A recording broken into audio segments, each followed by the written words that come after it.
Hello guys, welcome to my channel. Today in this video, we will discuss how to change the URL of a Facebook page to be similar to the page name.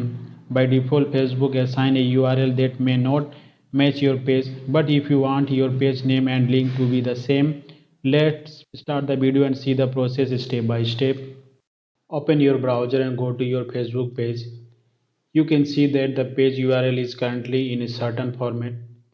If you want the page name in the URL, you will need to make some setting.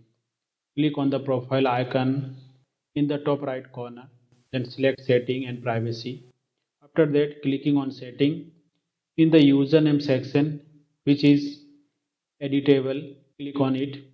Click on edit. Assign the desired page name and click on the Save Change button.